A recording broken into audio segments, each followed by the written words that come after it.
What's going on, everybody? Hey, just wanted to hop on with a quick message before we started the episode today. One, I had a little bit of audio problems when I was recording this episode because we had set up all the equipment at my parents' house, so I didn't really have time to EQ it all and balance it all out and all that kind of stuff. So sorry about that. It's a little rough for the first 5-10 minutes, but I think it gets better after that. So my apologies. Bear with me. It's a really good episode. Super good. Had a great talk with mom and dad about my dad's heart attack, and you're going to hear all about that and kind of their perspectives on things. So it's really fun. Stay tuned for that. Also, I've got some shows coming up. If you want to see me do some comedy, I'll be in New York City on the August 3rd and 4th. On the 3rd, I'll be in a competition show at St. Mark's Comedy Club. Should be fun. I've done that before, and it's always been a good time, so go check that out. On the 4th, I'll be at the Greenwich Comedy Club for a comedy showcase put on by my friend Drew Tessier. So go check that out. Get tickets online and check my link tree for tickets. Also, November 11th and 12th, I'll be on the Saratoga Comedy Festival. Go get tickets now before they're sold out because they're selling like hotcakes. So go get them and come support a great weekend of comedy.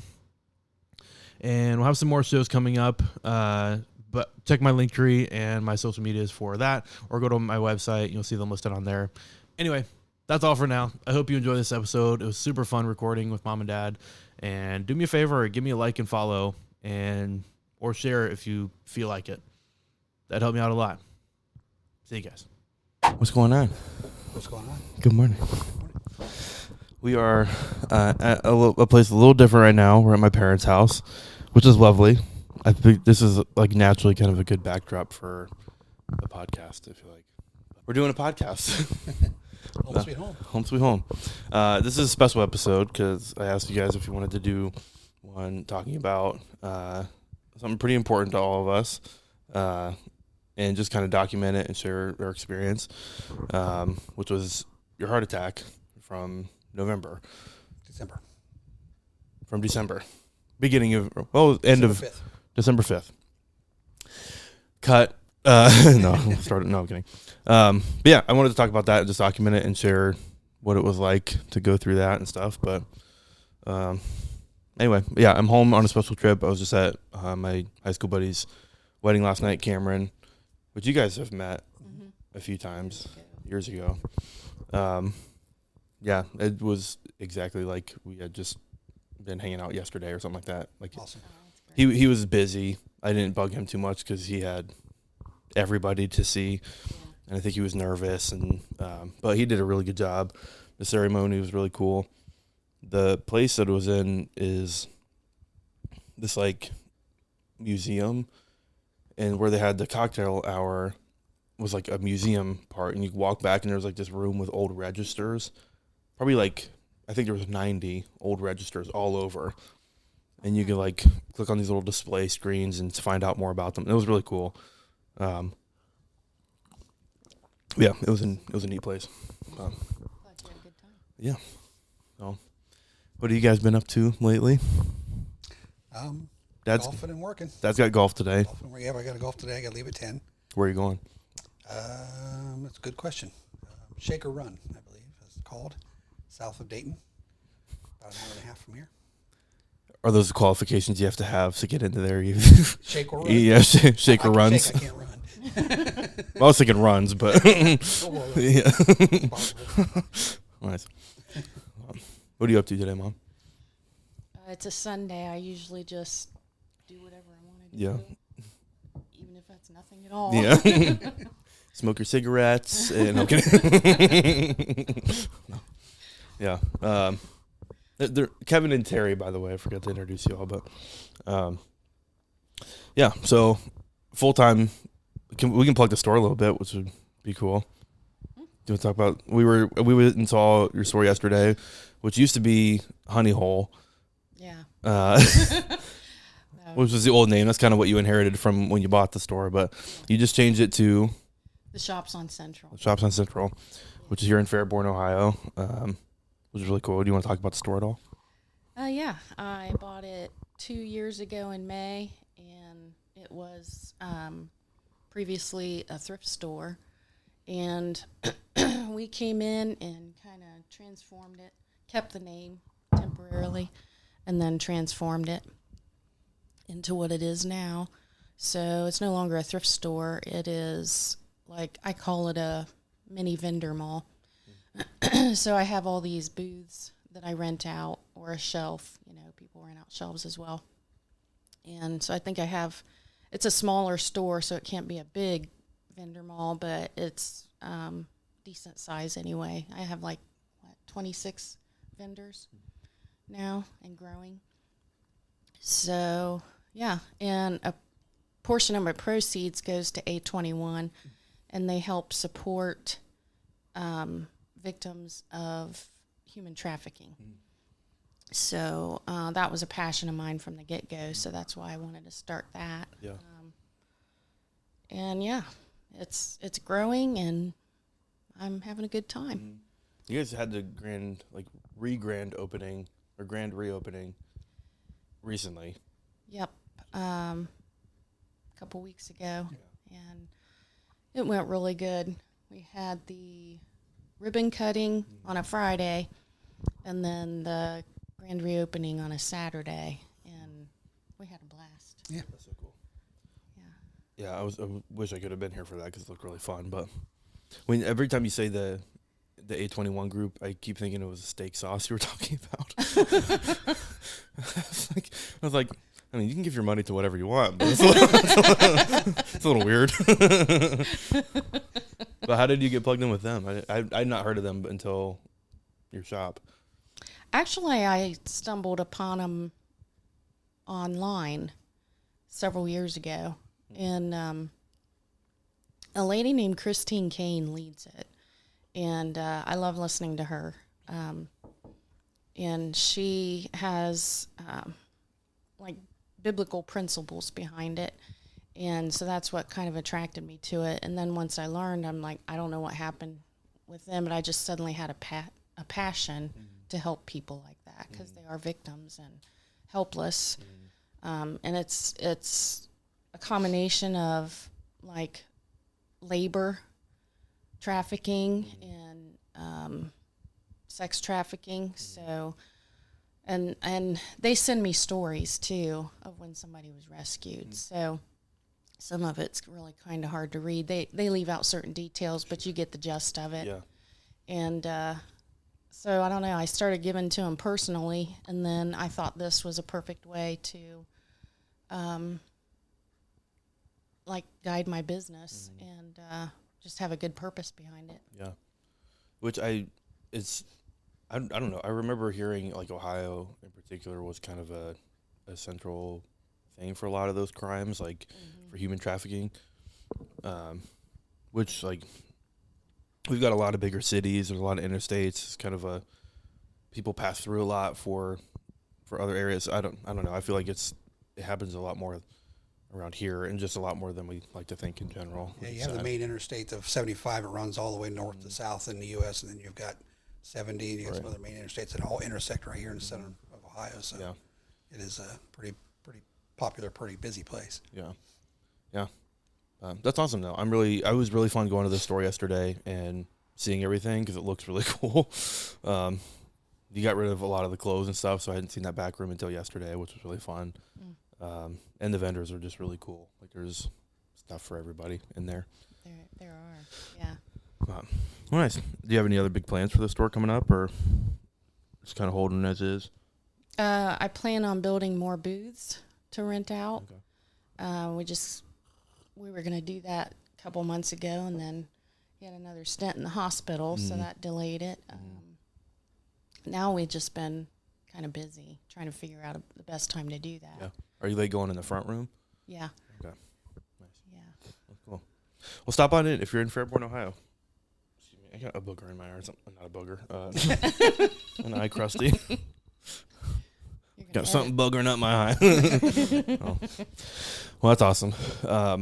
Yeah, stop in Fairborn, Ohio to see it. I had someone comment on that video I put yesterday that they were mad because they thought it was in New York and they were really excited to go.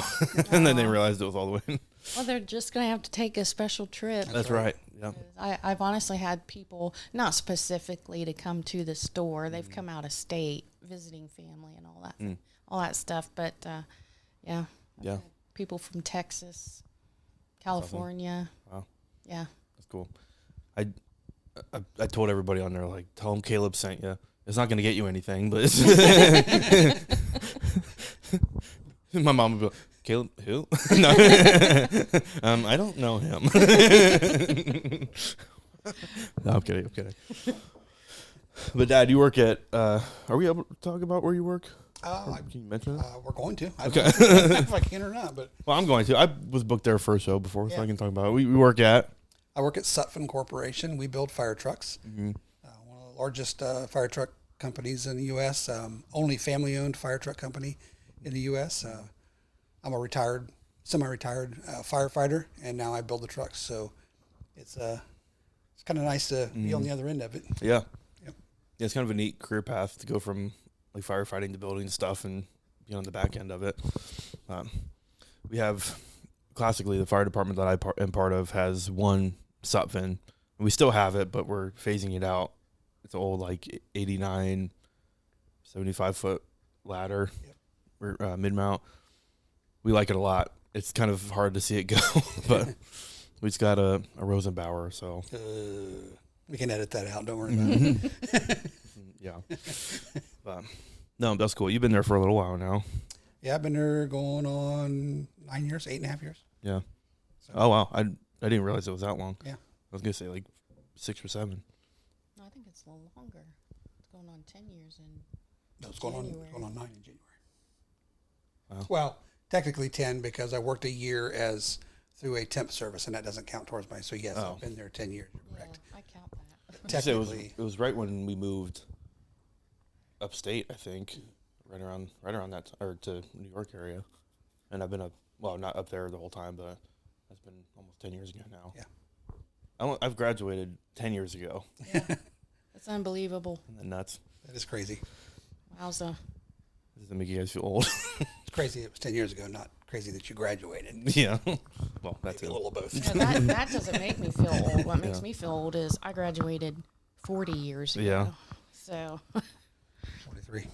I was talking to Thorne's, one of my friends, Thorne, his wife was there at the wedding last night, and we were talking about, because she was supposed to have a reunion last year with her 10-year, and we were surprise visit from Jazzy. You're gonna see the kitty cat walking around. That's okay. But we were like, I kind of don't have an interest in seeing some of these people. No offense. Thanks for watching, but you can stay on that side of the camera.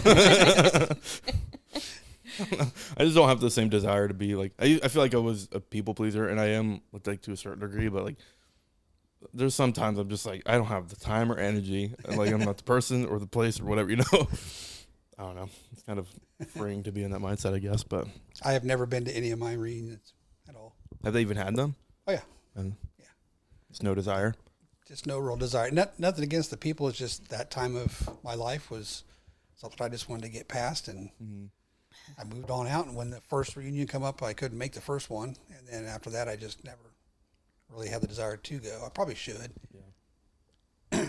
But yeah, all the people I hung out with in high school, I no longer talk to. So I have a whole new set of friends that has nothing to do with high school. So it makes it kind of that, or we're at an age where some of them have passed. Yeah. And I'm terrible with names. I have this fear of going to the reunion. I can't remember anybody's name. I'm gonna be carrying them around my yearbook the whole time. Hey, you. Hey, buddy. Buddy. Yeah, buddy. What was that episode of Frasier? Where are you doing that? That's funny. I was thinking about Frasier all morning because I figured one of you would get on and I'd introduce you and be like, "What's up, Seattle? What's doing? What's happening?" We're big Frasier family, so let's probably turn this off. But yeah, that's fun. That was my fear, is like worrying about names and stuff. And they had talked about doing a 10-year reunion, but I don't think anybody really. Someone had made it as far as to make a Facebook group that we were all added to, and put out some ideas of like where we could go. but I think that's as far as they made it. I don't think anybody took up the planning from there. I guess it does take a lot to plan. So Yeah. Yeah. you need a group to plan something like that. Well, it's supposed to be, and I didn't know this at the time, but it was supposed to be whoever the class president was that planned the reunions. Yeah. And I had ran for class president with another female from the class, which I don't talk to anymore, and that's kind of why. We were supposed to go like give speeches in front of the classroom. I don't know if I ever told you about this. We had to get like prepare a speech and give it to the student body for our grade, so they could choose who they wanted to vote on. And there was like 4 groups of us, and I went up to give a speech with this girl, and we were in the gymnasium, and they were all set up on the bleachers. And during our speech, some like underclassman was just walking the whole length of the wall behind us and going really slow and taking the time. And they were just completely oblivious that this whole thing was going on and that everybody was looking at them. And so during the speech, I'm like, yeah, we'd really like to have some like, just fun together, like really build strong friendships and just have like a great community. And the person that I was running with turns around and be like, could you walk any slower? We're doing a thing here. Okay. It's like, well, I guess we're not doing class president anymore. Which I'm like a blessing in disguise, because I didn't want to have to plan all this, and I didn't realize that until afterwards. But That's funny. yeah. How many times have we felt like saying something out loud and we've just really held back? Oh my gosh. Mm-hmm. Or you say it out loud and realize you didn't mean to say it out loud. You wanted to keep it to yourself. But I had like been there. Like Thorne and Jaden were like my best friends in high school. They came up to me afterwards like, buddy, I was going to vote for you. I was like, that's fair. No, please don't. Please don't. Yeah. Class reunions. I told them last night I'd be interested to do it to see where people have ended up. Because like I know some people now have gone career paths that I never would have expected. Because there's a few that are like or one that's like a cop that I wouldn't have guessed, or one's a like fire medic kind of thing, and I wouldn't have guessed that either. But then again, I didn't really have plans for that when I was going through high school, so I don't know. So that's the interesting part to me. Morgan and Thorne said that they went to hers, and mainly just to see who got fat. Well, that's fair. That's a good idea. Yeah, that's the other reason I don't go. Yeah. But, well, nice. So we're meeting to talk about something important, which I have been wanting to do it for a while. Sorry, let me turn this down just loud. I've been wanting to do it for a while because, we were talking about this the other day. Like, I think it's important to talk about harder topics or just things that you've been through. One is like a way to process through them and like hear different perspectives. Because I'm sure there's things we all haven't talked about in a group dynamic since then. But it was a hard time. It was a difficult season, but also there was a lot of really good things that came from it. Oh yeah. Like your heart working better. So, but we're like, what, 8 months now past the incident, and it's kind of another reason it was kind of nice to wait, was to see the recovery, because you're still in the recovery process. Yeah, technically for a year you're in recovery. Yeah. But do you want to start from the beginning and kind of? It started months before. Yeah, really. It started months before. I had been having some issues where if I went up a flight of stairs or walked a long distance, I would get a little bit winded, and it all felt like it was up in my throat. My throat would get real tight, and I just felt like I had something going on in my throat. My head was just pounding, and I thought I had like a sinus thing going on that was causing it. And I fought with that for quite a while, because usually when it hit me, I could just stop for a couple minutes, take a couple deep breaths, and I was good. I could go on with my day and be just fine. And it wouldn't hit me again until maybe the next day. So I thought it was something like that, but I kept pushing it off. So don't ever push it off, and here's why. I was at work on a Friday morning. I started feeling that same way. I had gone down on the floor to walk the floor, got a little short of breath, sat down on the floor for a minute. It went away. I got up again, went to the other end of the factory or something, got to the other end, felt a little tired again, sat down. It went away. Then I wanted to go back to my office, and I went in to the main hallway area to get ready to go up the steps. And before I could go up the steps, I got real short of breath. I thought, okay, sit down again. I sat down, and this time it didn't go away. And I sat there for just a couple minutes. Thought, okay, this is different. This is bad. I grabbed somebody who was going through the hallway and told him to go call 911. I was having a heart attack. And you kind of knew it. And I knew it at that point. Yeah. Yep. Did you have any inkling? Because I remember you mentioning that you thought maybe it was like asthma because the throat tightness and like shortness of breath, which is a reasonable kind of understanding of what was going on. Because it was mostly exertional, like when you were moving around. It was all exertional. I didn't have any pain. Sure. I didn't have any kind of chest pain with it most of the time until that last one. I didn't have any chest pain or anything like that. It was just couldn't breathe and my throat got tight, so I thought it was respiratory. I had in the back of my mind, could it be heart? I do have high blood pressure, but I was on medication and I maintained a normal blood pressure, almost textbook. So I didn't really think it was that. But that time when it hit, I couldn't get my breath, and then all of a sudden I had the chest pain. That's when I knew that it was heart. So you're at work. You had flagged someone down to call 911. As part of, at the time, you were working as like their health and safety guy. Yep, so safety coordinator for the facility. So you guys had plans in place, we had plans in place that worked really well. Actually, I grabbed somebody and said, "Hey, go get me some help." And I thought, okay, somebody will come down, they'll call for help. No, wait a minute, I got my radio right here on me. So I got on the radio and called for my own code blue. Which is just their like that's our code for medical emergency. So it was weird to call my own code blue. But I was able to... you come get me. I'll be laying on the floor.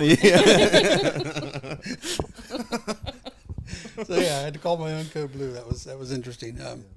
But I had, within about 30 seconds, I had 14, 15 people standing around me from the safety team. They all had equipment. They had the AED in case I needed it. They had oxygen, put me on oxygen right away, gave me baby aspirin right away. Got me in a position of comfort, cut my shirt off. Because one guy said, it's about to get real because we're going to cut your shirt off in case we need to put these pads on. Which, when I heard that, I thought, oof, now it's real. Now it's real. But there's a chance I could go out and have to put those pads on me. So thank the Lord I did not. Yeah. Got to the hospital, and through all the testing, they found that I had what's called a NSTEMI, which is a non-ST elevated myocardial infarction. So backing up a little bit, they took you by ambulance. The ambulance came and took you. Yep. It was a local ambulance, and they took you to the local hospital. Correct. Which is something we'll circle back to here in a minute. Yep. You went there. They started doing blood work, and they diagnosed you with an NSTEMI. Yeah, they said that they did the blood work, and they were watching my enzymes. I can't remember what troponin levels, and they said, well, it looks like you probably have a blockage somewhere, a small blockage somewhere. And we're going to have to probably put a stent in. And this was on a Friday evening, or Friday, by the time I got this answer, it was close to evening. And they said, we don't do surgeries over the weekend unless it's an emergency. We've got you on medication. It's going to keep you at bay. You're going to be fine. We're going to do the surgery probably Monday or Tuesday. So we're going to send you to Springfield. That is like our, the hospital we went to, Urbana, is I think more of like a critical access hospital. They don't have a ton of capabilities past like general ER and like general admission things. So they didn't have a cath lab, which is why you were shipped to another hospital. Correct. Which is Springfield for us. So they have the ability to go in and do those surgeries and procedures and stuff. So yeah. So when I got to Springfield, they looked at my troponin levels again, and they were up again. They said they were going to keep watching it, but they'd probably do the surgery on Monday. On Saturday afternoon, they come in and say, well, your levels are increasing quick. We don't want to put it off. We're going to go ahead and do the surgery. So their plan was to go in and run cables up my leg and put a stent in my heart wherever the blockage is, open up that blockage. They put me on the table, and it's kind of weird because you're laying on this table with two doctors on one side of you and a big computer screen right next to you on the other side, and that's showing what your insides are. So I'm laying there looking at my insides. And they're looking for it, and I'm just like, oh, that's kind of cool, looking at it. And all of a sudden, they rotated the view, and I could see the blockages myself, and I went, oh, crap. It was not just one tiny blockage. And immediately, the doctor leaned down and said, we're going to have to stop this. You're going to have to have open heart. You've got 3 major blockages. That was tough. Yeah. I thought I was gone at that point. Those are words that will stay with me forever. It was hard. I mean, you're talk about a vulnerable moment. I mean, I'm on a gurney. Like you're on a table with people you don't know standing around you, and to get news like that when you're expecting it just to be a simple procedure is not easy. Yeah, that was hard. So, excuse me. So they wheeled me back out of there, and they had to let me recoup for a couple of days from what they've already done before they tried the open heart surgery. Plus, they wanted to try to get me a little more stable before they did the open heart. So I had to think about it for 2 days, 2.5, 3 days. Yeah, a little while. Yeah. Before they could actually even do the surgery. So I laid in the hospital just thinking about that. Yeah. That I have these 3 blockages that at any time could kill me, but I got to wait a few days to get the surgery. So, yeah. So, from the medical side, this is kind of interesting because, I mean, to go back and talk about some of the aspects of it, if you ever call 911 for chest pain, which if you didn't know, Dad was a paramedic for a while. I'm a paramedic now, so we've been through that plenty of calls with chest pain before. What's interesting is NSTEMI is a non-ST elevation myocardial infarction. A STEMI is just without the non-part. So it's a ST elevation myocardial infarction. And when they do a 12 lead and they put all the stickers on your chest, they're looking at the ST segment after your complexes. If that's elevated, typically that's referred to as a STEMI, unless there's another reason it could be elevated. And that's kind of like your classic, like, oh, you're having a heart attack. That's like the quickest way to find out. Yep. Typically, you'll find that out in the field because EMS typically doesn't have the ability to do blood work and find out that your troponins are high. So that's typically how we'll find out in the field. So you had the 12 lead done at work. There was minimal signs on that, but no STEMI. There was no ST elevation. There was a slight depression in the ST. That was it. There was a slight depression, one lead, and then you did have T-wave inversions in one of your leads, which I think it was AVL or AVR. I keep getting the order so to know off memory, but that in and of itself, looking back, is a significant finding for a posterior MI, or basically what you had. Mm-hmm. So you were, I mean, they went in and they told us that you were 98% occluded, 99% on the Widowmaker. That's like the one they call the Widowmaker, and then 95% on, was it 95 and left 90? main. 95 on the left main. 95 and 99, I think. That was 99, 95, 95. I think it was both 95s. Yeah. On the other two. Yeah, which is significant. And I think that's important for, I mean, looking back now, like it's important for EMS providers, one, to know that because those small signs mean a lot. Yeah. And that could be a really good sign. And unfortunately, at first, you weren't transported to a place that had a cath lab. Which like they got you there, they did all the right things that they needed to, but that's another consideration for EMS is to transport to an appropriate facility just to save time because now we have to deal with another hospital bill or ambulance transport and things like that. But anyway, all that to be said, this is kind of like an educational thing. So yeah, they found out that you were going through that. I guess at the same time we were waiting I don't know if we talked about this that much or how much you guys talked about it post incident, but we were all waiting in the family room of the hospital, kind of waiting to hear how the surgery went. Do you want to talk about that side or what was going through your mind? Well, we were in his room and we were all just, it's just going to be a stent. It's no big deal. So we were supposed to be out in a day or two. Right. Yeah. So that's the mindset that we all had. Mm-hmm. So you were there, Carrie, and Katie I think was there. And and then the doctor came in well, it was the guy that did the cath, or was going to, and he gave us the news, and I just remember being in shock. And I heard him say, we can't do the cath. He is going to have to have open heart surgery. And I know so many people have had that done before, and there's been so many successful stories from it. But I'm not ignorant. I know there are some bad stories from it as well. And that's all I could see at that point in time. So I quickly lost it. And thank God my kids were there. Caleb, you were like a pillar of strength. And at one point I was like, is Caleb ever going to like lose it? I mean, but you're just that way. You're like a pillar of strength, and really kind of always have been.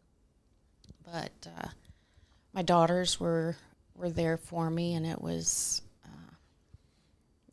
all I could picture was what he was going to have to go through, and he was laying. Something else I could picture was you were just laying there by yourself with strangers around you. Right. We needed to be with you to comfort you, and I kind of went in shock for a while. I mean, that's such hard news to hear from everybody's perspective. I mean, you're expecting the doctor to come out and be like, hey, things look great. He's going to be out in a minute. Yeah. Yada. Kind of things are at ease. But then it's the complete opposite of what you're expecting. So that is very hard to hear. Especially because at that moment, they did a really good job, I think, at explaining the stent and kind of knowing what to expect with that. And like they said, it would be a few days, like kind of a minor hiccup in the road, but like you'll be out of here after a bit. So to then find out that, you're like, wow, this is okay. This is like a much bigger thing than we expected. Yeah. So, yeah. So they wheeled you out into the room. I think we had to go. I don't think we were in the room when they brought him back in. I think they had to get you settled in, and then we were allowed to come back. What was kind of going through your mind? Well, the hardest thing is from that point was just having to think about what I was going to go through. Because I was like you, I was expecting to go in, be awake for the whole thing. They would talk, yep, there it is, and we'll throw the blockage in and see it, and I'd feel better. They told me as soon as we put the stent in, you're going to feel better. We get in there, and I'm expecting that to happen, and them to wheel me out, and for them to say that I had to have the surgery, I instantly started thinking about, okay, what am I in for? What is it? Did I do enough for my family? Are they set up? Because I didn't think I was going to walk out of there. When you get news like that, when you think it's going to be one thing and then suddenly it's the complete opposite and it's way worse, your mind just goes to the darkest side. And in my mind, I was gone. I wasn't coming out of there. So that's what I thought about for a long time. And when I got into the room and you guys came in, I wanted to try to be positive for you guys. But in the back of my mind, I was thinking, this is the last time I'm going to see them. So that was tough. Yeah. You talk. If you're going to cry, then I'm going to cry. No. Yeah. We're really not a family of babies. We're really not. Well, it's okay to cry. Something like, I think the emotion's good because it does prove an understanding of the situation and the gravity of it. Like, if you're not having an emotion at that point, maybe go see a therapist or something. But that's tough. Like, that is really tough news to hear. Yeah. Well, that is something that when you were raised where you can't show a lot of emotion, right, you can't deny it then at a point like that. So, well, I think that's also probably the firefighter paramedic in you too, because I don't know if it's like just unless it's happening to you, you feel kind of disconnected from other people's situations like that because you have to. You have to, because you're dealing with it constantly. You're like always with people that are having heart attacks or like facing death. So like, how do you have to kind of turn that off in your head? So I'm sure that was quite different from your perspective. I don't know that I'd ever fully understand that until I'm put in a situation like that. So I couldn't imagine the emotions that are through your head. But I do think I understand why you kind of go to the most extreme end of that right away because you've seen it so many times. Yeah, exactly. I mean, I've taken people into the hospital when I was paramedic that I thought, oh, he's not really having a heart attack. He's not really that bad, and then they die. You know, why? What happened? You know, and it's shocking to you. And I've taken people I thought there's no way they're coming out of this hospital, and they walk out the next day. It's just, you know, God knows when your time is, and we don't. But you've seen so much of it over the years that, yeah, when it happened to me, all that come flashing back. You know, all the sorrow that I saw families go through, the times I was in somebody's house when their loved one died in the house, and I had to try to stick around for an hour and keep them calm and comfortable until the funeral home could come get the body and things like that. It's hard because you're going to somebody's house as a medic when they have absolutely no idea what else to do. Right. They've tried to fix the problem themselves. They try to take care of it themselves if they can. But when they throw their hands in the air and they don't know, that's when they call you. So you're expected to come in and solve all their problems. And you can't always do that. Right. So, and that's the case with this. I was expecting them to just put a stent in, solve my problem. I suddenly realized, wait, I'm one of those people now that they can't just solve it. It's going to take some time to try. So that was a hard pill to swallow too, because I've been in it on the other side so many times. Yeah. And you're like you said, it's out of your hands at this point. Yep. I mean, for both of you, you're both pretty like, there's a problem, like solve it. Like you both problem solvers. We have no control. Anybody. Like our job at that point is just to support and be there. And we're not going to go train the doctors more. I don't know, you know, we're just letting it happen. But yeah. So the doctor came in and told us that was a tough. Well, it was like an hour or two, I think, before we saw you. By the time they kind of closed you up from the attempting to do the stent placement and then get you back there. So that was a lot of like just trying to figure things out and communicating with people. So we were calling a lot of family members and just trying to like make sure people that needed to know knew, because we weren't sure what was going to happen. And I do remember you distinctly quite a few times being like, I know he's scared, and that's okay. Like that's you should be in that situation. But I think the focus from my mom and Katie, Emily, and Carrie were all to like, I want to be with you. And it was neat to see, from my perspective at least, just to see kind of instantly they were like, I want to be with Dad, and just make sure he knows we're here for him, which was really cool. I think that's one of the good things that came out of that situation is the family bonding that happened. Wouldn't choose to go through that again, but keep your heart in check, please. Jesus. But you know, it was cool to see everybody come together like that. So they admit you were at this point, were you in the CVICU? I was in upstairs on the third floor of the one wing of the heart wing, where just the minor patients go. They're doing stents and things like that. Yeah. So when they brought me out of there, they put me into a different room where the major patients are, where they got to really keep a close eye on. Which was, so yeah, you were just down the hallway, really, I think, in your first room. Yep. So it was kind of like it was very close to the CVICU, which is like the cardiovascular intensive care unit, where all these nurses have like specialized training in these procedures, which we'll get into them in a minute. I really want to talk about all the nurses. But they've received special training on handling like equipment, people that are on vents and pumps after surgery, all that stuff, and they do a phenomenal job. But you were moved over to that section. I think they brought you straight there after. I remember having to like kind of pack up stuff and then moved it over. How did it feel? Like obviously you came out, you saw us. We kind of had our moments to just kind of regroup a little bit. But what were those next few days like for you? It was tough because I didn't know what the outcome was going to be, and I knew I was facing a hard surgery and some recovery time that wasn't going to be easy. So I'm constantly laying there thinking, do I have everything in order? Do I have what I need to recoup at home? Do we have, is the income going to stay? You know, I had to think about my income. I don't know. I got to get paperwork signed at work because I'm going to be on leave. And, you know, I'm the caretaker. I'm the one that goes and does that stuff. But now I'm the one in the hospital. I can't go do that. So your sister, Carrie, went to Suffolk and got the paperwork and took care of that for me. So that was awesome. Yeah.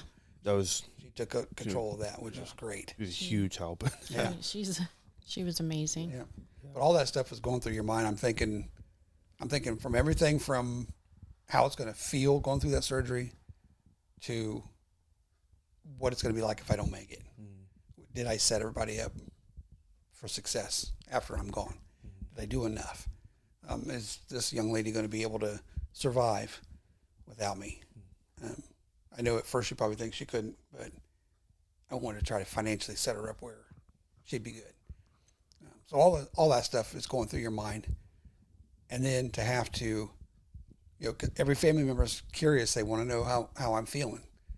And I explained it so many times to so many people how I was feeling. I was like, oh, not another one. Don't ask me that again. But every time somebody would come in, so how you feeling? How do you think I'm feeling? I mean, like shit. Yeah. Like shit. Atrocious. What's that? Oh, was a bit. It was like half dead. Yeah.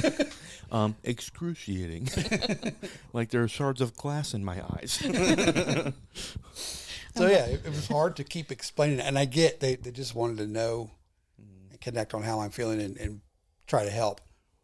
But it got to a point where I explained it so many times that I started feeling kind of dark. I'm like, ugh, this is bad. I want to think of good stuff. But then somebody asks how I feel. Well, how I feel is like crap. I feel like, you know, so I go down that road again. So that was hard.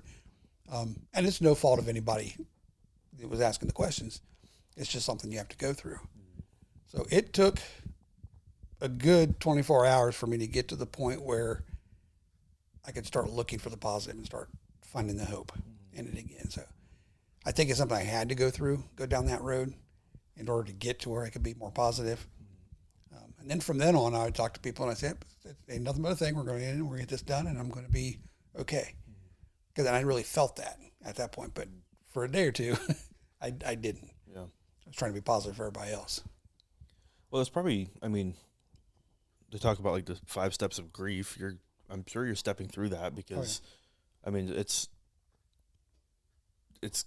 there's similar emotions to dealing with like the death of a loved one. Like you're thinking of all those things, so you're processing through all those things. So there's like there has to be the stage of acceptance and grief and denial and all that stuff, and then you're just stepping through it.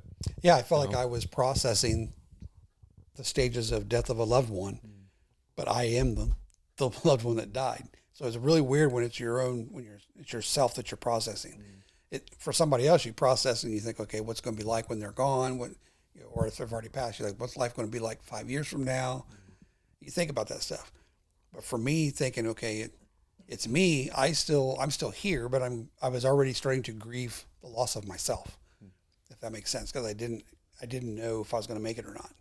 So I went through that grieving process, even though I wasn't gone. Well, then you were grieving what you thought you had. You know, Yeah. you didn't realize your health was that bad. Yep. You did to a point, but then it kind of like was a punch in the gut. So you have to recover from that. But can I ask something real quick? Before we go too much further, we haven't asked you what you were going through at that point. Oh. Well, yeah, that's a good point. I was up for Thanksgiving, or what? No, Christmas. I was. Yeah, I was on a Thanksgiving. trip. It was You were after. here for Thanksgiving. That's right. Yeah, I forget the. You went. It was kind of a blur a little bit, but I was going to kind of do like a trip a little bit, because I had time off, and I'm not good about using my time off throughout the year, so I had like a bunch of time I needed to use, which thank God, like it kind of worked out well. It was kind of a low key convenient time for your heart to shit the bed. I mean, out of all the time of the year, that's cool. That's my Christmas gift to you. Yeah, thanks. No, but like we were already here, so I was hitting like open mics and doing stuff. We had plans I think I was supposed to meet you guys for. No, what was I supposed to do? I went to like an open mic in Columbus, and I was staying down there that night. Yeah. And you had called me and said, "Hey, like, Dad's in the hospital. He's got chest pain. Can you come down?" I was like, "Absolutely." Or you said Dad's in the hospital. I was like, "Again?" No. No. We get down there, and like it was kind of the same thing. It was hard to tell like where you were at in the process. I was like asking to see the 12 leads. I kind of go into like medical mode where I'm like, I want to make sure they're doing shit right. And like, I remember asking them, "Hey, can we do another 12 lead?" Because that's important. And like, so this is another good thing to touch on. Being educated on these things and asking questions, and then being a good patient advocate is really important. And this is not to completely discredit the first hospital you went to, but there just seemed to be some missing pieces there, especially in the management of your situation. So like, especially like knowing what we know now, your troponin levels weren't significantly high, Right. which is good. I think that's part of the reason you were able to have like such a successful surgery and things was because you did have a heart attack of some kind, but it wasn't as bad as it could have been. I think your troponin levels initially were like 50s or 35, and then kind of bumped up to like 63, I think. So they didn't get super, super elevated right off the rip, but that is an indication that there was something going on, and you want to keep track of those and do repeat 12 leads because you'll see differences in your 12 leads as a heart attack progresses. So from an EMS perspective, that's why it's really important that we do, if you're having someone with chest pain, do repeat 12 leads and continuously monitor them, because we can be a really good resource to spot these things and then make sure we're notifying and starting a chain of care that's appropriate for the patient, and telling the hospital we think this person's having a heart attack, because they need to, most likely, depending on the hospital you go to, they might not have those doctors there at the moment, but they can call them in and they have a certain amount of time they need to respond and be able to treat you. So that's important. But I felt like that was kind of my mindset through the whole thing. So we were able to go like meet you at Urbana, kind of be there for that, asking the doctor questions that I don't think he really knew how to answer at times. And I didn't want to feel like an asshole or anything, but I was trying to ask important things we needed to know. So that's that. But yeah, getting you to the Urbana or to Springfield was really nice, because it was kind of relieving for me, because you needed to be there. And I'm really glad they didn't admit you into Urbana like they were talking about. I think that was a smart move. But yeah, I think once you had gone back and then the doctor came out and told us told us what was going on, one, I was like, kind of went into that firefighter paramedic mode of like, okay, I need to like learn how to support everybody the best way I can. His mom was going through it, rightfully so. Carrie, everybody was like, it was kind of just emotionally heavy because you didn't know what to expect. And at this point, it was also a little weird for me because I hadn't been through this part of it before. Normally, my job is I drop him at the hospital, and that's about it. I give a report to the doctor, or sometimes I'll take him up to the cath lab if we know it's like a heart attack, and then I don't do anything else from there. So now that's where it kind of felt out of my control. So I will give a shout out to Nate right now, because I reached out to him a lot during that, because he was very familiar with a lot of those processes, because he worked in the hospital. He's walked through these kind of patients or these kind of situations with a lot of families before.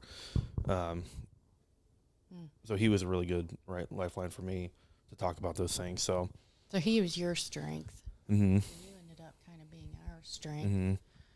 And yeah, it was I think everybody had someone to kind of lean on, and which was really nice.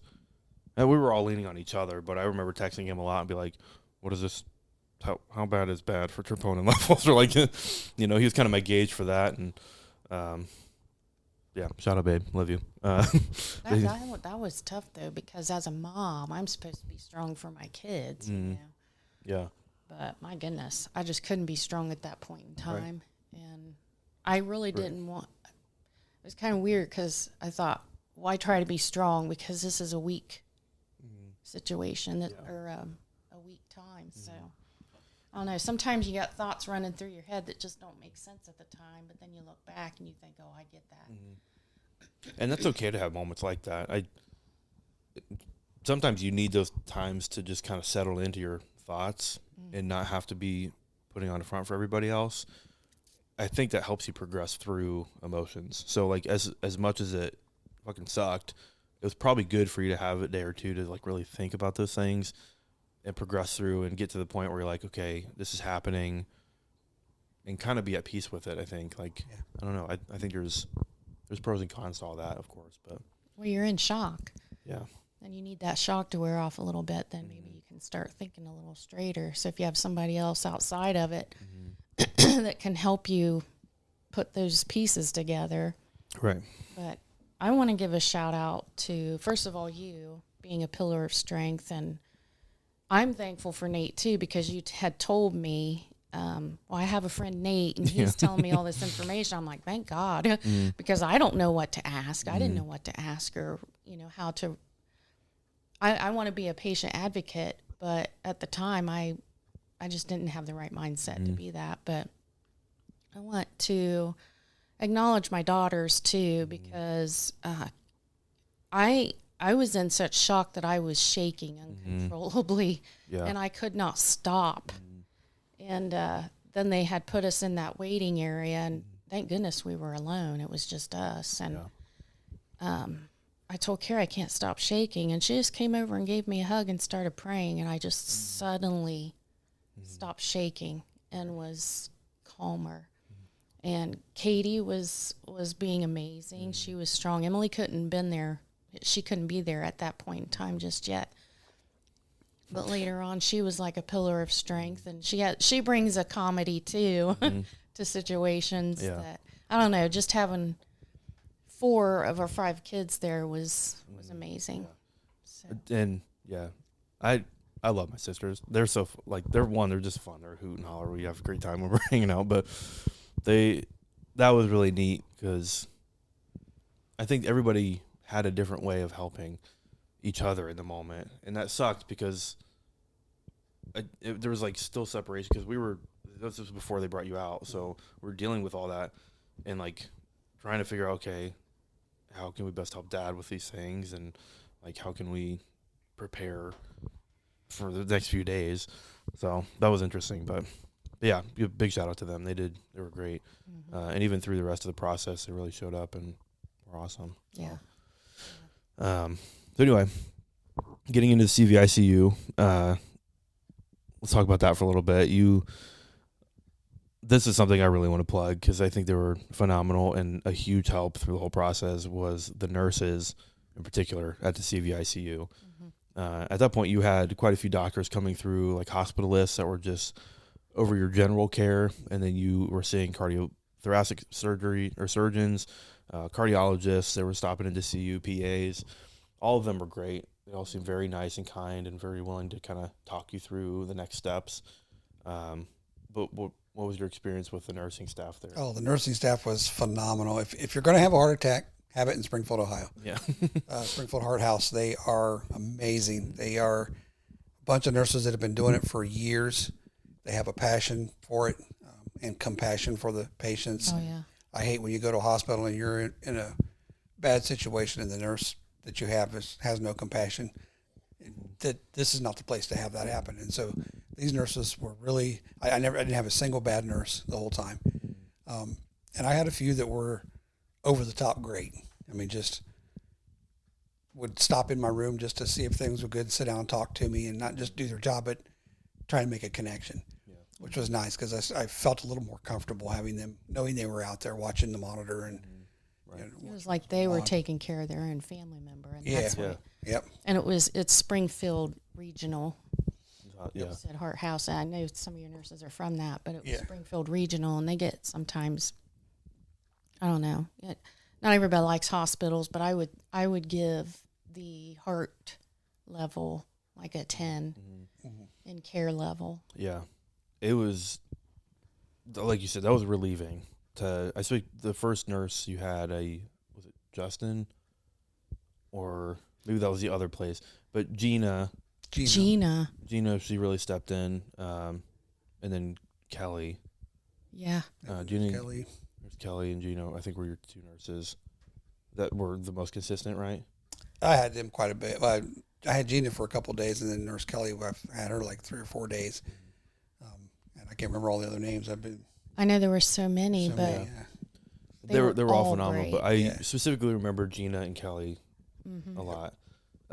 One, because they got to know us like pretty well. We saw them every day for the time you were in there. But they were ones that like their compassion really elevated their care. Like this, a different nurse could have come in and done the same exact things they were doing, pushed the same buttons, done the same things, but there's something so different about having someone that like connects with you and actually gives a shit. And they were that, which was awesome. Yeah, when the nurses were literally out there fighting over who gets to take care of me. Yeah, That was an awesome feeling because they all wanted to be there and be a part of it and take care of me. Well, and not for nothing, but it's kind of, I think another reason it was so shocking is because you're not you're not super unhealthy. Right. So I'm sure part of it too was, I don't want to deal with the 300-pounder that's down the hall. But it was genuinely like, there was such a special connection between the nurses and you and all of us. And I think that was so nice. Like, to the point where like, we were like, how can we take care of you? Because you're doing such a good job. Like, I want to buy you lunch or something, yeah. Anyway, any other thoughts on them? They were amazing. They were there for everything, and I mean everything. So, a couple of them nurses I got very intimate with, so to speak.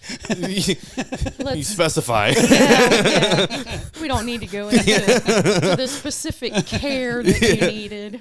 We're talking about wiping asses here. That's what we're talking about. You need help with that shit. Anyway, yeah. But yeah, they were phenomenal. Just huge shout out to them. What were your thoughts on the nurses? I know you talked about it a little bit. They were amazing, and sometimes you could just sit and have a good conversation with them. And, you're right. It got to a point where we wanted to accommodate them too, and Carrie actually left and went and got them a gift basket. And goodies and stuff, and I think it made them choke up, but they were able to share that with all the other nurses too. But plus, they were like, from an educational standpoint, they were all really phenomenal about helping walk through the process of everything, because they've been through it so many times. It's like I remember just sitting there having numerous conversations with them of like, okay, here's what to expect post-surgery, and you kind of expect the doctor to be the ones to come in to talk to you about those things, and they did, but I feel like the nurses were the ones that helped kind of the understanding settle in, because they really took the time. They really know how to bring it down to a level that's easy to understand, which is important. Doctors aren't always the best at that thing, so it was a relief with the nurses to explain once he came out of the surgery what to expect. And I think they explained that to you as well. And they didn't sugarcoat it. They said the first 8 hours would be the absolute worst, the first day, because you were awake, but you still had I was still intubated. That was horrible. That was Which horrible to see. I can't imagine. But that was, part of the I think the nurses being as compassionate as they were, and them being the ones to explain it, and then that they're going to be the ones that are there taking care of you, was relieving for us, at least. I don't know how you felt, but... yeah, definitely. I knew coming out of they told me I'd come out of the anesthesia and I'd have a tube. I'd be in my room for about 4 hours under the anesthesia still. It'd take about 4 hours to kind of wean me off and get me off of that. But when I woke up, I would have a tube in my throat. I wouldn't be able to talk. I wouldn't be able to swallow. And I would feel like I can't breathe. So they told me that was going to come. So I woke up and had that tube, and then it was another 4 hours before they could get that tube out. So I laid there awake with a tube in my throat, feeling like I was choking to death. I couldn't get a breath. I felt like I was drowning, like I couldn't get a breath. with that tube in. And I mean, the tube was breathing for me, but you don't realize that. All you feel is this thing in your throat where you can't get breath, and you want to try to cough it out, and you can't. So it's like 4 hours of choking, basically. That was probably the toughest part of this entire thing, was that 4 hours. Yeah. Because that was the worst. And I remember when they finally got to the point where they could take it out, and they told me to take a deep breath, and then they were going to pull the tube out, and they wanted me to kind of blow out as they're doing it. And I blew out, and the tube came out, and I was like, I took a deep breath, and I was suddenly relaxed. And that was probably the most relaxed I was in the whole process for that hour after that. Yeah.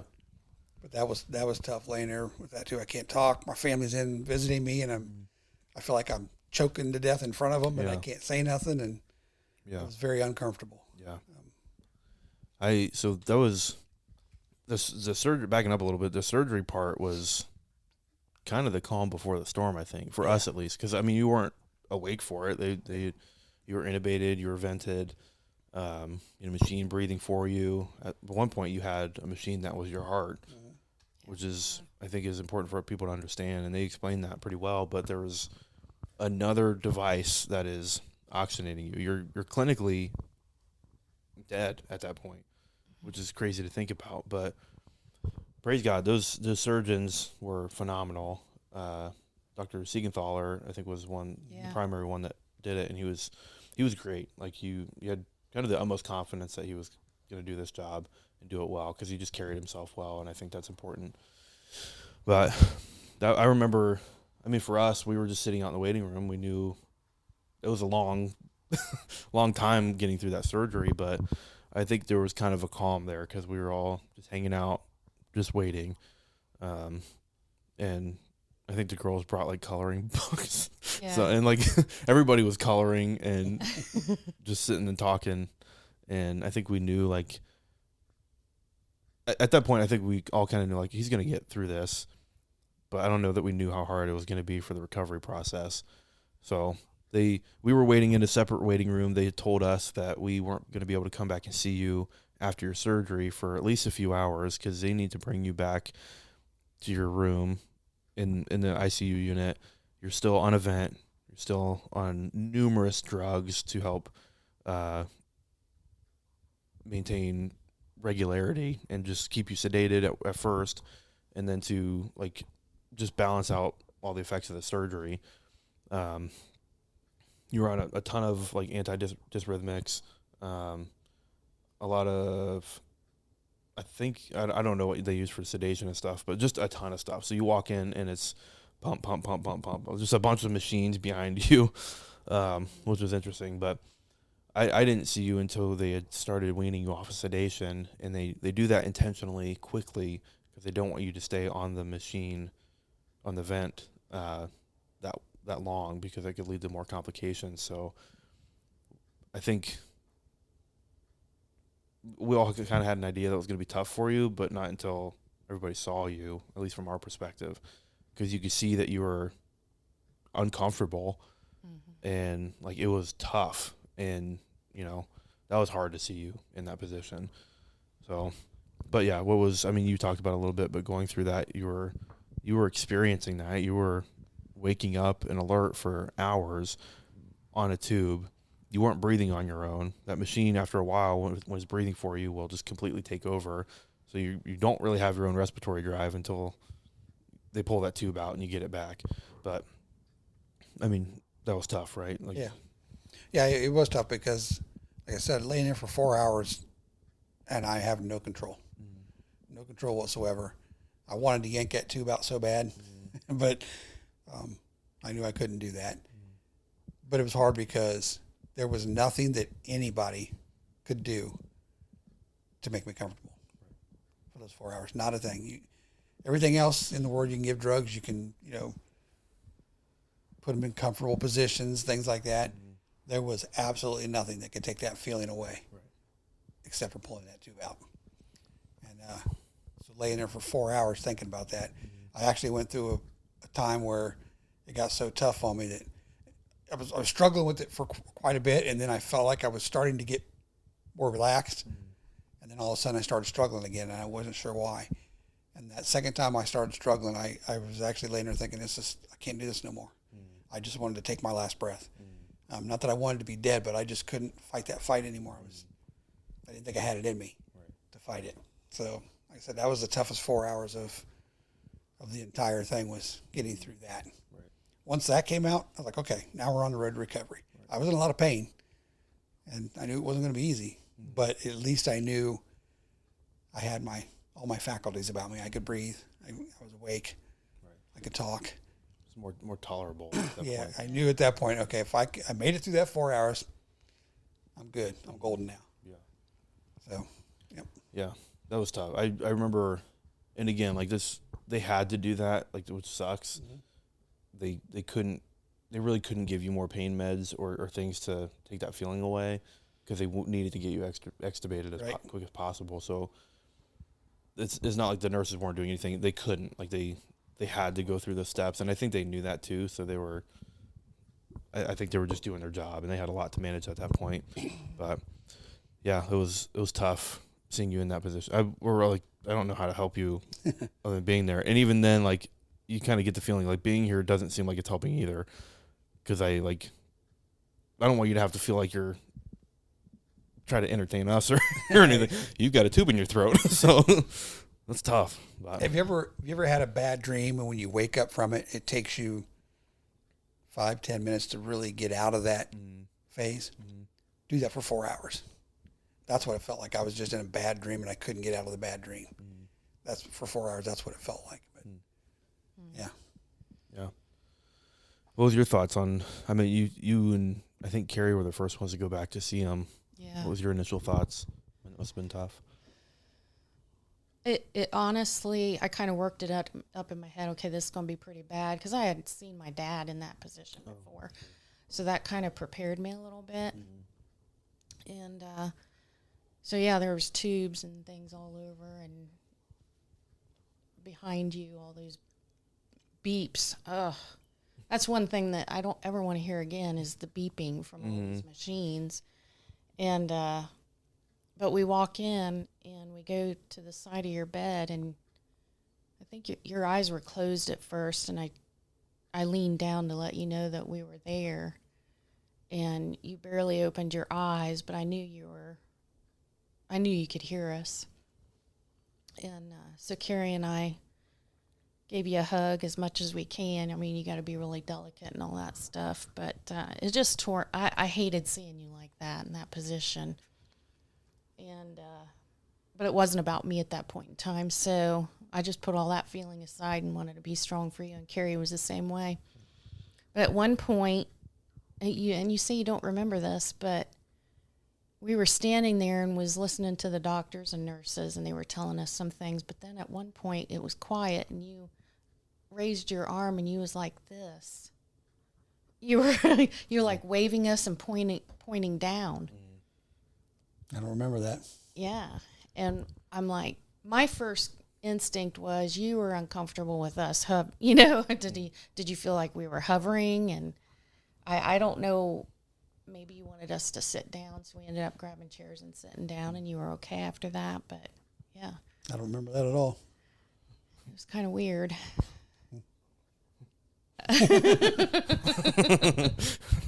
No, I'm sure your body was trying to do everything it could to be more comfortable. So you're probably probably don't even realize it, but you're probably like, I need like something, because that was your only way to communicate, was really trying to use your hands.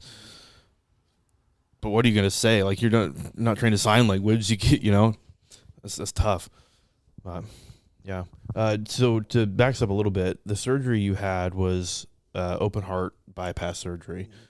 At the time, I think they said they weren't really sure how many bypasses they needed to do, but I think they said like a triple bypass, I believe, or double bypass maybe. I think they said at first a double bypass, and then it ended up being a triple. But yeah. So that procedure, they physically go in, they crack your ribs, they spread you open. Like, it's one of the most invasive surgery they're doing, because they're going into your heart, they're stopping your heart. They deflate your lungs. Yeah. They're oxygenating you through a machine with all that. So it's it's tough. So there's just a lot that's going on. Medically, it's interesting that they can do all these things. It's kind of amazing to think about, but there's so many moving parts. So there's doctors that we didn't even see that were there. Some, like your anesthesiologist, I think stopped in. But there's those people. There's pharmacists. There's the surgeons. There's PAs. There's nurses that we had no idea. We didn't even see. But shout out to them because they did the most important part. Yep. Which was the surgery, and they did it well. So for the surgery, they went in and they grafted from your thigh, or did they? Where did the vein that they took? Yeah, from my left thigh. From your left thigh. They specifically take out pieces of your vein to put into your heart and bypass the area of blockage. So they're basically creating another avenue for blood to flow, to bypass that area that has been damaged or is blocked, and be able to restore circulation to your heart, which is crazy. It's like insane that they can do this, but they did it. So just to kind of point the severity of it, like it's we didn't really talk too much about the procedure itself, but that's what happened. I mean, yeah, you got like 20 minutes or so. So yeah, recovery time for that though is significant because you're dealing with broken ribs, you're dealing with respiratory issues, you're dealing with a heart that needs to regain regularity and is learning a new way of living itself, because you have a new blood flow, is learning different pressures, it's learning different, just a different normal. So you have all that to go through. So recovery was, after they got you extubated that first day, you were really just resting. They were still managing a lot of things. And then I also had a clip put on my aortic clip. Yep. So that's, heart's got to get used to that too. Yeah, which they do that. There's a pretty common occurrence of AFib after surgeries like that, which AFib is just an irregular heartbeat. And that's pretty common. So that clip is to help prevent that in the future. It's also to help prevent part of your aorta has like little loops hanging down where blood can pool. Mm. And that's what they clip off, because Correct. The blood pooling in there can cause clots and send a clot. Yep. So they clip that off so it can't pool. That's basically what that is. Yeah. Those, decreasing your chance of like AFib, strokes, things like that. But, the recovery process, you were in the hospital for a week. Which seemed low, to be honest with you. Yeah. It seemed quick, but first few days after surgery were tough because you were in the most pain, you were the most uncomfortable. But what was that like for you? I mean, honestly, it was painful and it was long and it was tedious, but I was in a different mindset by that point, because I'd come out of the surgery and I thought, okay, by that point I was like, okay, the surgery was a success. Now I just got to get through this recovery period. And that's you. If you're hearing my stomach, I'm so sorry. I'm not ripping ass. These chairs are not going through that. That's my stomach. I need to eat some food. But yeah, by that point I was feeling a whole lot better about the process. So though it was hard to go through, mentally it wasn't as hard. Sure. But physically it was damn hard. I couldn't hardly even roll over in bed. You used to grab into something and roll, and say, I couldn't do that. Yeah. I couldn't put any stress on my chest at all. Mm-hmm. So moving was more of a try to roll and then try to shimmy over and roll some more. It got to be, and sitting up on the bed. Day one, they had me sitting up. Yeah. And they taught me how to sit up on the bed without hurting my chest, which was very hard to do. And I had to have a nurse there watching me just in case so I wouldn't fall.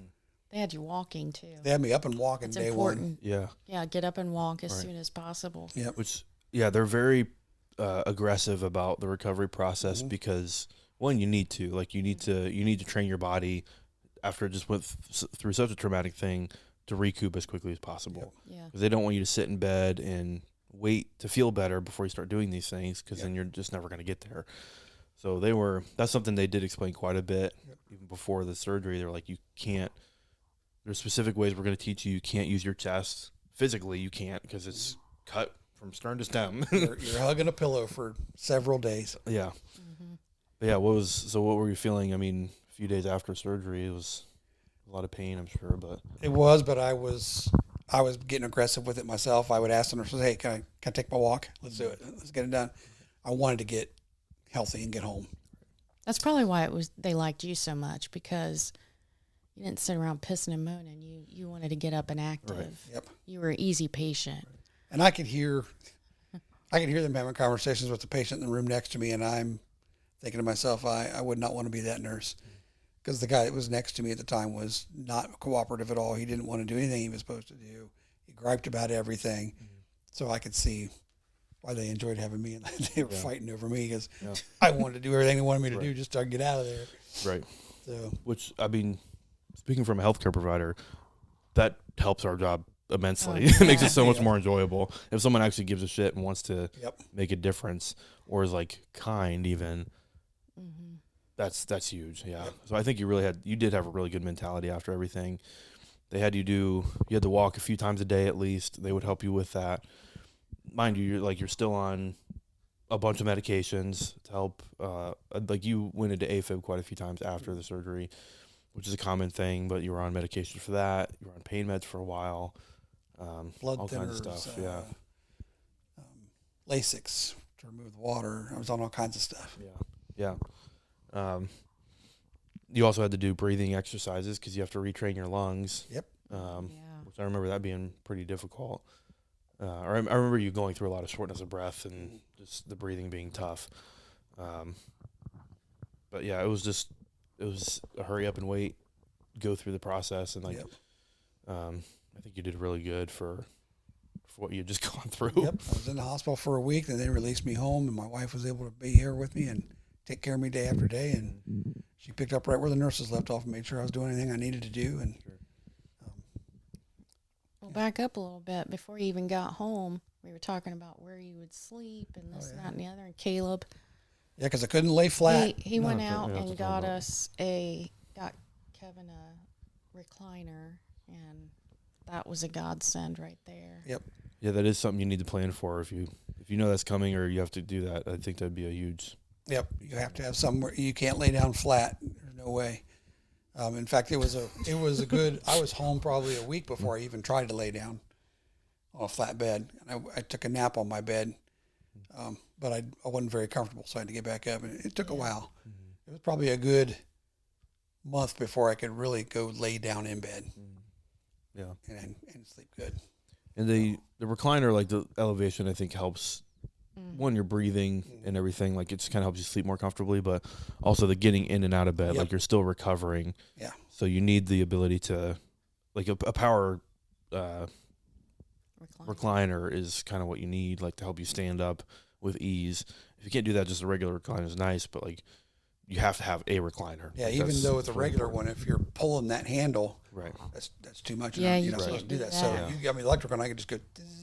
Right. Yeah. That was amazing. Which I feel bad for folks. Yeah, if there's folks out there that need that and they don't have the means to get that, I wish there was like a fundraiser or something we can help people with. But yes, if you know somebody who's getting ready to have open heart surgery, make sure they got a recliner that they can get in and out of when they get home, because they're going to need it. Yeah. No, that makes I feel like the recovery process go through a lot, and they tell you that at the hospital too. They're pretty intentional to be like, if you're going to get something at home, make it that. Like, here's some, like, a commode and, like, walker and stuff like that to help you, but get a recliner. Yep. Oh, yeah. So, I mean, recovery time, they set you up with nurses to come in and see you here at home, help you with some, like, PT things, just general exercises, I think, to recoup strength, and just recover. And then you've had a lot of follow-ups with the cardiologist since then, of course. They tell you timeline after surgery. They give you kind of a timeline for recovery of when you're going to start feeling better. They said in 6 months I'd feel like a new person. In a year I'd feel even more amazing and be completely recovered. And I can tell you that's true. I was in the hospital for a week. I was back to work in 3 months, which was, they said it'd be a minimum of 3 months, sometimes 4 or 5 months before you can get back to work. I actually, a couple of days shy of 3 months, went back to work because my job allows me to. It's not a real physical job, so I was able to do it. Then within like 4 months, I was feeling really good. At 5 months, I had a setback, a little incident where I had to go to the hospital. I thought it was sometimes more issues that I thought might have been heart related. But I got through that, and now we're at 8 months, and I feel great. I'm golfing. I'm walking the golf course, which I never used to do, even before the heart surgery. I'm feeling a whole lot better. So a lot more energy. Yeah, I mean, you're golfing. Scramble today? That's not a scramble, just golfing with some friends today. Yeah. And getting out a lot. I mean, you're doing a pretty big stent next weekend, or? Next weekend, I'm golfing 3 scrambles in 1 weekend. Yeah. One of them being a night golf. It's going to be fun. Yeah. Which is awesome. I think you did a lot of golfing beforehand, so to see that come back is probably, I'm sure, a huge relief. And kind of another reason it was kind of convenient that it happened when it did, because it was wintertime, and the golf courses weren't open, really. Yeah. So my goal was to get better before golf season, so I golf, and I did. Yeah. Did your golfing get any better? Oh, no. Yeah. Yes, AJ. But I have an excuse. Yeah. I am playing the senior tees now. All right. I'm 60, and I've had open heart. I think that qualifies Yeah. me to go to senior tees. Yeah. That's good. Yeah. Well, awesome. I mean, yeah. Well, Mom, what's your perspective post-surgery? I mean, you were there I think you had a hard part after coming home, because there was a lot of pressure on you to maintain the home, maintain him, like help him with recovery. That was kind of all on you. Yeah.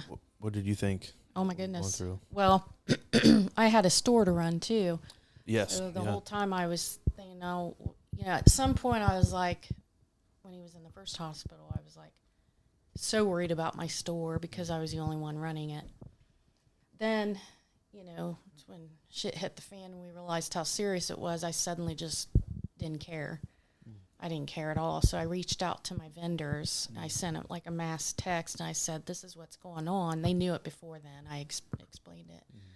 And I said, to be quite honest, I can't worry about the store, so we may have to close for a while. Well, I had a total of 3 of my vendors step up. One ended up not being able to do hours at the store, but 2 of them said, we don't want to close. We want to help you. Oh. So Carolyn and Samara, thank you so much. They stepped up, and when I had a chance, it was very hard to get away. I had Carrie stay here with Kevin so I could go train them on the register, and they learned it just like that. Yeah. And they ended up, each of them working 2 to 3 days a week. So for 3 months, they took over, and Carrie worked on Saturdays as well. And I didn't even have to worry about the store. Yeah. So that was such a blessing. And then Carolyn's boyfriend ended up building more booths at the store, Jay. I appreciate him as well. Yeah, because we were in the middle of that construction project when I had the heart attack. So he stepped in. Thank you, Jay. He stepped in and took over and made sure they got done. So, which I'm sure it has to be a big relief for you too. Huge relief. Yeah, I mean, you're both it's your store, but I mean, you're both responsible for it. Like, it's your livelihood. So that's the whole reason I had the heart attack. I didn't want to build those damn booths. Yeah, real convenient timing again. Yeah. No, but it ended up being such a blessing, and those 2 women still work there towards paying their booth rent because they're both vendors, like I said, and they work hours to pay towards their booth rent. And so I don't even have to be there as much. Yeah. So it's quite a blessing. But being a caretaker, there needs to be a whole different podcast for the caretaker, because it's a whole behind the scenes type thing. And so maybe we can do that another time. But there's a lot that goes into that, because she not only had to worry about taking care of me and getting me better, she had to worry about her daily routine that she used to do, the shop and everything else. Yeah. She also had to worry about my daily routine, the things that I used to take care of, the bills, all that, mowing the lawn. Well, it's the wintertime, she wasn't mowing, but all that kind of stuff she had to think of, and it was all on her shoulders for a while. So it used to be us together, and then you you physically couldn't do a lot of those things. Exactly. So. And mentally, I was in no shape to to sit at a computer and pay bills or anything like that. So Yeah. Being a caregiver is no joke. It's something that you never trained for, unless you're obviously in a nursing facility or something. But it's not something you train for. It just hits you in life, and you've got to jump in and do it. And it has its ups and downs, and it can be very stressful at times. I can tell at times your mom was stressed. And I tried to hide And it. she tried to hide it from me, but I could tell that she was very stressed. So I don't know how people do it that don't have somebody, single people that have to go through something like this, because I couldn't have made it without her, and I don't think she could have made it without me getting through all that stuff. So yeah, they're definitely, that's something else I need to look into, is having a support group for caretakers. Well, see, I think they do have. There's groups that they mentioned through the Heart House that were people that have gone through surgeries or open heart surgery in particular. You can meet. I don't know that you ever did that, but I didn't. Yeah. That was good. Great that they have that option, though, because you really need people in your corner. I mean, that's again, I, not having been through that myself, I couldn't imagine doing that without people to be there for you. Like even just to be there if you were in that hospital room and you didn't have people to visit, I'd be like, just bury me out back. Like, pull the plug now. I couldn't imagine, but I think that made a big difference and made it easier on everybody, was that people were showing up, which was awesome. So, yeah. But if you had to give one, what would you say to people if they face open heart? Never give up. It's not over till it's over. You always have hope, and you're going to go through dark times. I had a good friend of mine that worked with me, Keith. He had been through this surgery before, and he prepared me ahead of time. He said, look, you're going to go through some really dark time. It's going to be a mental battle as well as a physical battle. There's going to be days you feel like giving up, but don't give up. He says, you will get through it. And he just kept encouraging me that way. So I agree with him. Don't ever give up. There's always a possibility. Until your heart stops and you are gone, there's always possibilities. Yeah.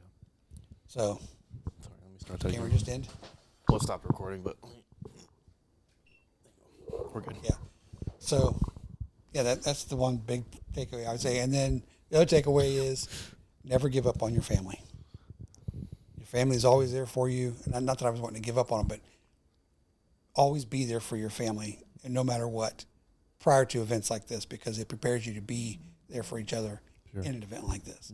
And I was so thankful that I had a close-knit family that came to my side through this whole thing to help us out. Yeah. I was laughing a little bit just because the timing of the camera shutting off was like, never give up.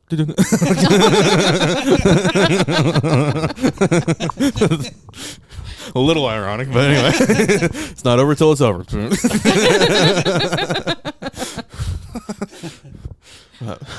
So, Mom, what would be your if you could give some advice to a spouse or someone that's walking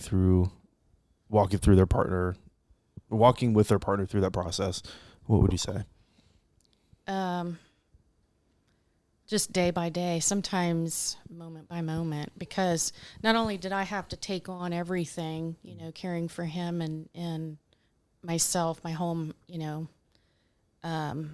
you just kind of, I don't know, you tend to not you don't think about taking care of yourself as much, and you should never lose that. Go get your shower, go take a nap, just do the simple things. Right.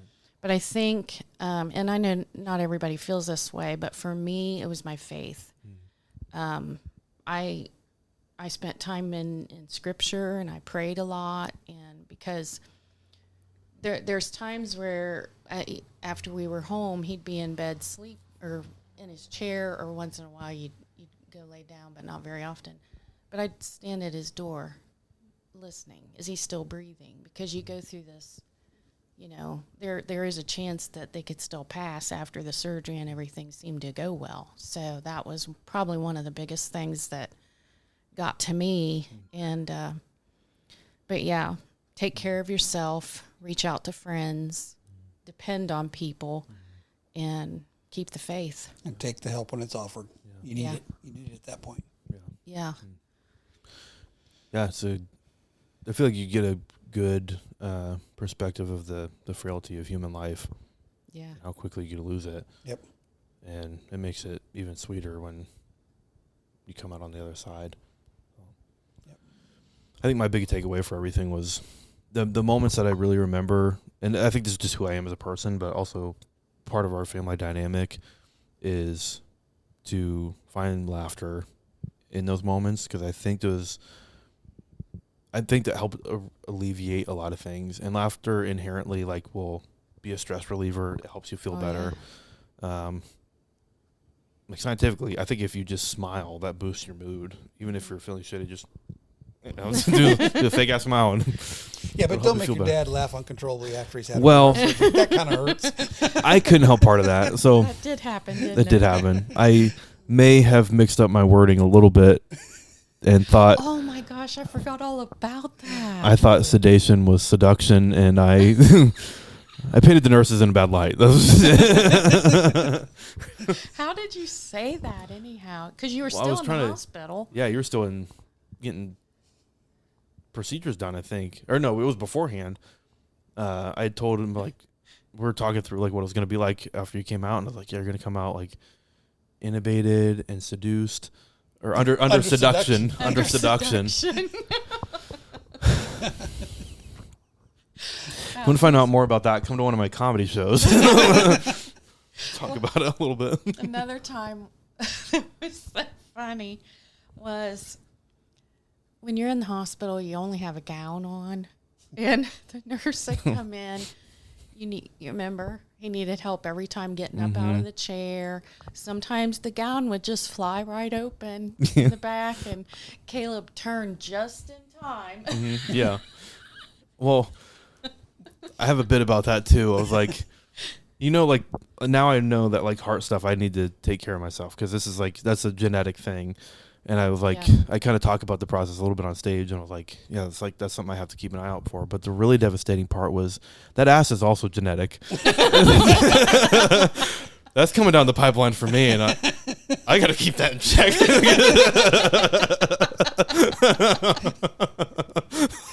Oh my God, that's devastating. Anyway, love you. Oh, that was so funny. Anyway, yeah, thank you guys for doing this. I know you got to get going for golf, but I think it's important to talk about these things. And one, I wanted to have it documented. I think I learned perspectives that I heard that we hadn't talked about before from either of you guys. So I think it was really cool. I wanted to get Carrie on too, and it would have been fun to have Katie and Emily too. But yeah, it would have been nice. Maybe at another time. Yeah, we certainly could, and to talk about the recovery process even more and what that would be like if you guys are interested. But yeah, I really wanted to do this, so I appreciate you guys doing it. And no problem. Yeah. Thanks for taking it. Yeah. Well, tune in for more episodes to come. This is kind of a temporary podcast scene until I get my podcast studio set up at the new place. But yeah, this will come out within the next week or two. So sounds good. Be a fun listen. And reach out if you have questions. I think you can comment on these posts, or I can try to facilitate conversations back. Or if you have more questions, we could talk about that in another episode. But yeah, reach out, find resources, especially if you're going through something like this, and just have people in your corner. Yeah, it's really important. Definitely. So, definitely. Go check out Mom's Store if you're ever in Fairborn, Ohio, or in the area. Shops on Central. Go check it out. It's a great store. There's so many cool things in there. I just bought a lot of stuff yesterday, but I'm actually really excited about that bourbon lamp. Oh my I'm very excited for that. Yeah. And then I've got some shows coming up in August and September. Those are posted in my link tree and on my website. Go check those out. Buy tickets for the Saratoga Comedy Festival, which is September 11th and 12th. And come on some comedy and laugh with us. Well, anyway, thank you guys. Thanks for having us.